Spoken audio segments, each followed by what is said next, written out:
तिवारी आप सभी लोगों का इस स्कॉलर विद शिवाकांत के यूट्यूब चैनल के नए लेक्चर में स्वागत करती हूँ। आप लोग कैसे हैं? आशा करते हैं आप लोग ठीक ही होंगे। चलिए, अच्छी बात है, ठीक भी होना चाहिए। तो हम लोग क्लास 9 की साइंस पढ़ रहे थे और उसमें हम जान चुके थे कि दूरी तथा विस्थापन क्या होता है। अब हम जानेंगे चाल तथा वेग क्या होता है।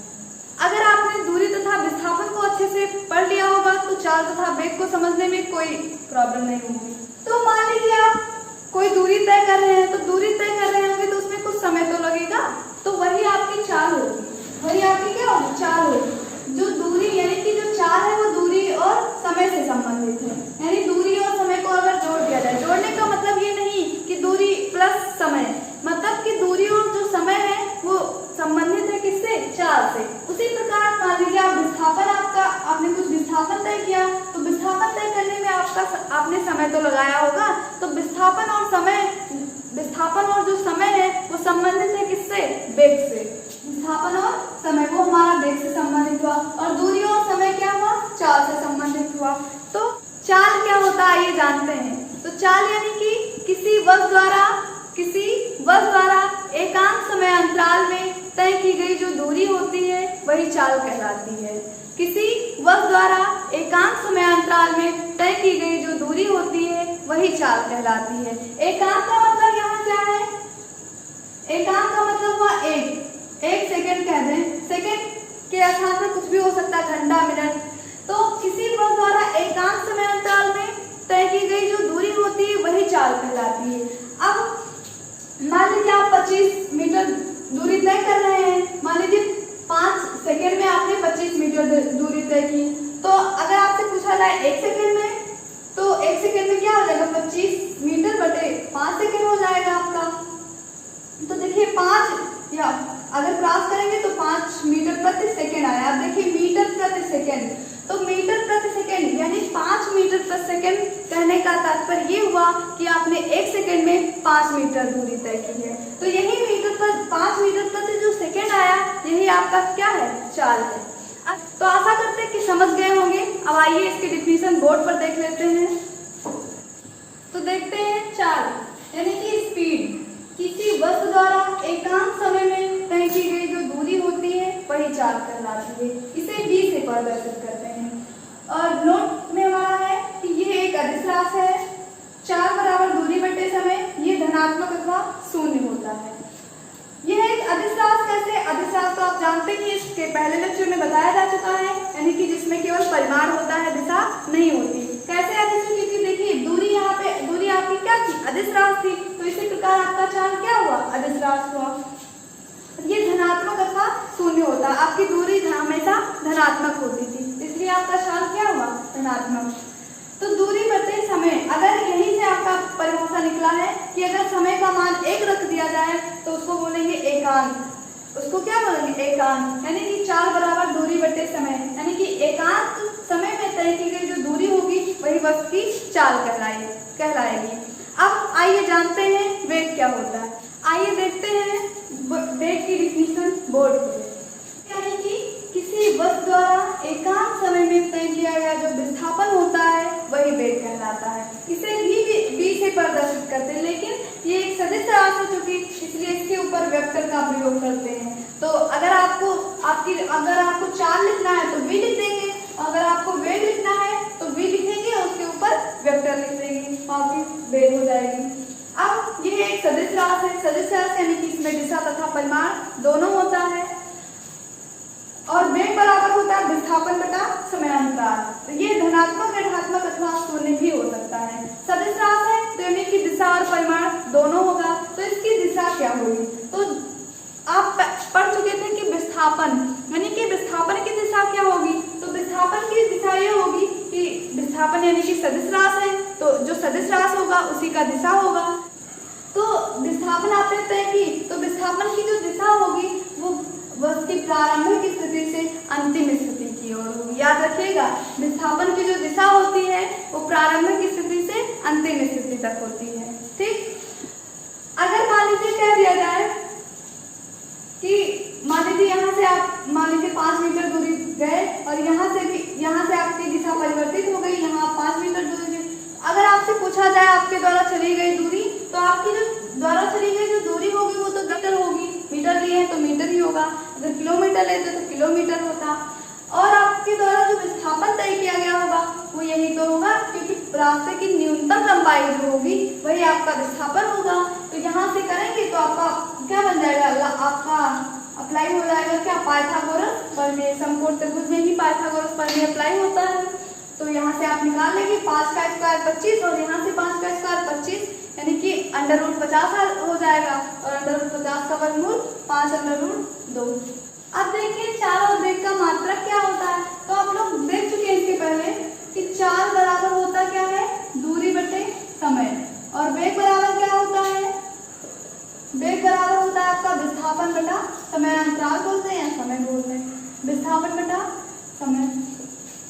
तो दूरी का मात्रक क्या होता है, मीटर, दूरी का मात्रक मीटर और समय का मात्रक सेकेंड, तो यानी कि मीटर प्रति सेकेंड। और यहाँ पे देखिए विस्थापन का मात्रक, देखिए विस्थापन यानी कि अल्पतम पथ की लंबाई या न्यूनतम दूरी जो हुई, जो न्यूनतम दूरी हुई वही आपका विस्थापन हुआ। तो यानी कि यहाँ पे भी तो दूरी आ रही और दूरी क्या हुई कि यानी कि जो वास्तविक पथ की लंबाई हुई वो आपकी दूरी, तो दूरी ऊपर दोनों तो है तो उससे मात्रक सेम होगा, तो यहाँ पे भी मीटर हो जाएगा और नीचे सेकेंड, समय का मात्रक सेकेंड, तो यानी कि दोनों का मात्रक क्या होगा, मीटर प्रति सेकेंड। अगर ये तो आपका हुआ एसआई पद्धति में, किस पद्धति में, एसआई। अगर सीजीएस पद्धति में देखें तो मीटर के स्थान पर क्या हो जाएगा, सेंटीमीटर और प्रति सेकेंड, और यहाँ पे भी सेंटीमीटर प्रति सेकेंड, यानी कि दोनों का मात्रक सेम होता है। वैसे एक मात्रक प्रचलित है क्या, किलोमीटर प्रति घंटा ज्यादातर, क्यों, चाल का मात्रक किलोमीटर प्रति घंटा। आइए देखते हैं चाल तथा वेग के प्रकार। उसमें हमारा पहला है एक समान चाल और वेग के प्रकार में हमारा पहला है एक समान वेग। तो आइए देखते हैं कि एग्जाम्पल की सहायता से इसको समझने का प्रयास करते हैं। मान लीजिए आपकी ये x है, ये t है, ये आपकी स्थिति है और ये आपका समय है। तो मान लीजिए यहाँ समय 0 था और आपकी स्थिति 0। कभी समय 0 नहीं होता, ये ध्यान रखिएगा। 0 वैसे मान लिया जाता है कि जैसे आपने शुरुआत किया, जो आपका जैसे यहाँ से हमने चलना शुरू किया तो पहले हमारा जो हमने कुछ मतलब हमने कुछ दूरी तो नहीं तय की थी, तो इसलिए वहाँ पर समय भी 0 कहा जाता है। और अगर आपने कोई दूरी नहीं तय की, मतलब आपने तुरंत स्टार्ट किया तो उसको भी 0 मान लिया जाता है। तो यहाँ पे मान लीजिए 0, यहाँ पे अगर मान लीजिए आपका समय 1 हुआ तो आपने 5 मीटर दूरी तय की। यहाँ पे मान लीजिए समय 2 हुआ तो आपने 10, समय 3 हुआ तो आपने 15, समय 4 हुआ 4 सेकेंड तो आपने 20 मीटर दूरी। यहाँ इसको मीटर में लेते हैं और इसको सेकेंड में लेते हैं। तो देखिए यहाँ से यहाँ समय में कितना अंतर है, 1, और यहाँ से यहाँ तक आपने दूरी तय कितनी की, 5।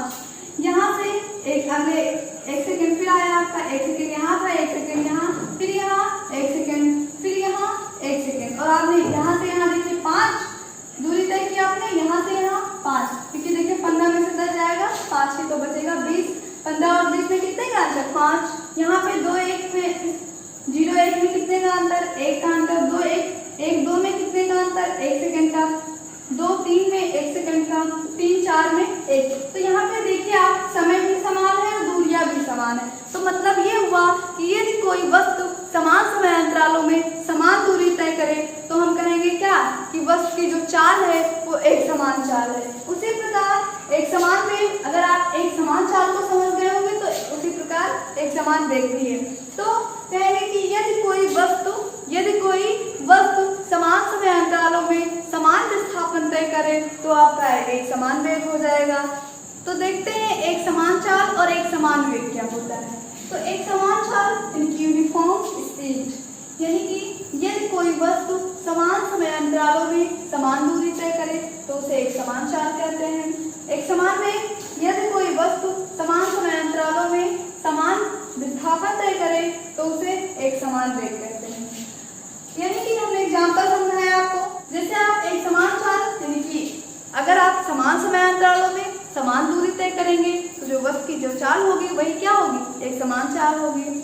अगर समान समय अंतरालों में आप समान विस्थापन तय कर रहे हैं तो आपका जो वेग होगा वो क्या होगा, एक समान वेग। जो वेग है वो हमारा विस्थापन से रिलेटेड करता है और जो हमारी चाल है वो दूरी से रिलेटेड करती है। ठीक, आइए देखते हैं असमान चाल अथवा परिवर्ती चाल और असमान वेग अथवा परिवर्ती वेग। इसको एक एग्जाम्पल की सहायता से पहले समझ लेते हैं। मान लीजिए आपकी स्थिति है, आपका समय है, आपका समय 0 था, आपकी स्थिति भी 0 थी। मान लीजिए आपका समय 1 हुआ तो आपकी जो दूरी हुई वो मान लीजिए यहाँ से यहाँ पे 20 हुई। आपका समय 2 हुआ, दूरी आपने 35 तय की। 3 हुआ, आपने 40। अब यहाँ से यहाँ देखिए, यहाँ से यहाँ आपका जो समय है वो कितना है, 1 सेकेंड। यहाँ से यहाँ 1 सेकेंड, यहाँ से यहाँ 1 सेकेंड। दूरी देखते हैं, यहाँ से यहाँ तक आपने 20 मीटर तय की। यहाँ से यहाँ तक 35 में से 20 जाएगा 15। यहाँ से यहाँ तक 40 में से 35 जाएगा 5। तो यानी कि देखिए समय तो आपका समान है लेकिन आपकी दूरी क्या है, अलग अलग तो है। तो ये आपका असमान चाल हो जाएगा। यानी कि डिफिनेशन क्या होगी, यानी कि यदि कोई वस्तु समान समय अंतरालों में भिन्न भिन्न दूरियां तय करती है तो आपकी असमान चाल हो जाएगी। और असमान वेग क्या होगा, इसी प्रकार यानी कि मान लीजिए समय था, स्थिति थी, आपने विस्थापन तय किया, या आपका समय था, तो क्या होगा कि यदि कोई वस्तु समान समय अंतरालों में असमान विस्थापन तय करे यानी कि भिन्न भिन्न विस्थापन तय करे तो जो आपका वेग होगा वो असमान वेग होगा। अब आशा कर रहे हैं कि समझ गए होंगे। अब इसकी डिफिनेशन बोर्ड पर देख लेते हैं, फिर आप नोट्स बना लीजिए उसमें। अब आइए देखते हैं असमान चाल और असमान वेग। तो असमान चाल क्या है, हमने लिखा है यदि कोई वस्तु समान समय अंतरालों में भिन्न भिन्न दूरियां तय करे तो उसे असमान चाल कहते हैं। असमान वेग, यदि कोई वस्तु समान समय अंतरालों में भिन्न भिन्न विस्थापन तय करे तो उसे असमान वेग कहते हैं। यानी कि जब आप असमान चाल की बात करेंगे तो यहाँ आपकी क्या होगी, असमान दूरियां या भिन्न भिन्न दूरियां। अगर आप असमान वेग की बात करते हैं तो यहाँ समान समय अंतरालों में भिन्न भिन्न क्या होगा, विस्थापन होगा। ये बात ध्यान रखेंगे कि अगर वेग होगा तो उसमें विस्थापन की बात करेंगे, अगर चाल होगा तो उसमें दूरी की बात करेंगे। अब अगला प्रकार है औसत चाल और औसत वेग। तो आइए देखते हैं औसत चाल, औसत वेग, और लास्ट है तात्क्षणिक चाल और तात्क्षणिक वेग। तो औसत चाल, औसत वेग, यानी कि औसत चाल क्या होता है, यानी कि किसी वस्तु द्वारा तय की गई कुल दूरी तथा लिए गए कुल समय के अनुपात को हम औसत चाल कहते हैं। मान लीजिए कि 1 सेकंड में आपने दूरी तय की कितनी, 20 मीटर।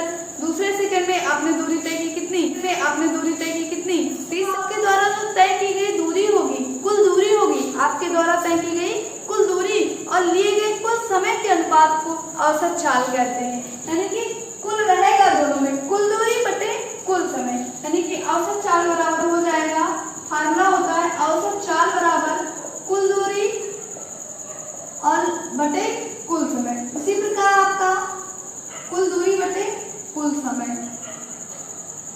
अगर औसत वेग, तो औसत वेग बराबर हो जाएगा क्या, औसत वेग बराबर हो जाएगा क्या, कुल विस्थापन बटे कुल समय, कुल विस्थापन बटे कुल समय।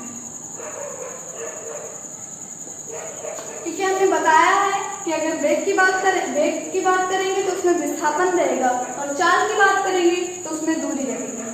तो औसत वेग बराबर कुल विस्थापन बटा कुल समय और औसत चाल बराबर कुल दूरी बटा कुल समय। यानी कि इसकी डिफिनेशन क्या होगी, किसी वस्तु द्वारा तय की गई कुल दूरी तथा लिए गए कुल समय के अनुपात को औसत चाल कहते हैं। औसत वेग, किसी वस्तु द्वारा तय किया गया कुल विस्थापन तथा लिए गए कुल समय के अनुपात को हम औसत वेग कहते हैं। अब लास्ट है तात्क्षणिक चाल अथवा तात्क्षणिक वेग।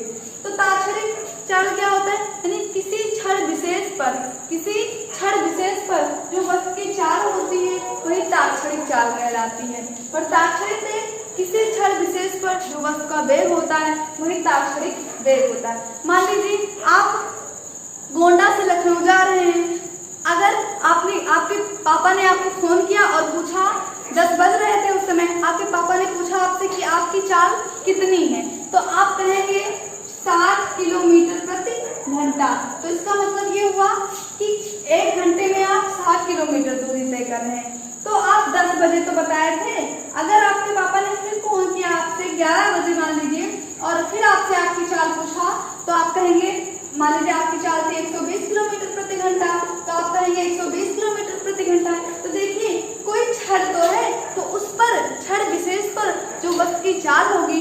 ताक्षणिक चाल कहलाएगी और किसी क्षण विशेष पर जो वस्तु का वेग होगा वो ताक्षणिक वेग कहलाएगा। अब आइए औसत चाल औसत वेग की डिफिनीशन बोर्ड पर देख लेते हैं। तो औसत चाल औसत वेग क्या होता है, आइए देखते हैं। औसत चाल लिखा है किसी वस्तु द्वारा तय की गई कुल दूरी तथा लिए गए कुल समय के अनुपात को औसत चाल कहते हैं। यानी कि कुल दूरी बटे कुल समय, औसत चाल बराबर कुल दूरी बटे कुल समय। औसत वेग किसी वस्तु द्वारा तय किया गया कुल विस्थापन तथा लिए गए कुल समय के अनुपात को औसत वेग कहते हैं। औसत वेग बराबर कुल विस्थापन बटा कुल समय। अब देखते हैं ताक्षणिक वेग और ताक्षणिक चाल क्या होता है। अब ताक्षणिक चाल और ताक्षणिक वेग क्या होता है, तो ताक्षणिक चाल मतलब ये होता है किसी क्षण विशेष पर जो वस्तु की चाल होती है वही ताक्षणिक चाल कहलाती है। हमने समझाया है एग्जाम्पल से आपको। ताक्षणिक वेग किसी क्षण विशेष पर जो वस्तु की वेग होती है वही आपकी ताक्षणिक वेग होती है। यही आप डेफिनेशन लिख लीजिएगा। अब आज की क्लास यहीं पे समाप्त करते हैं। चलिए आप लोग का बहुत बहुत धन्यवाद।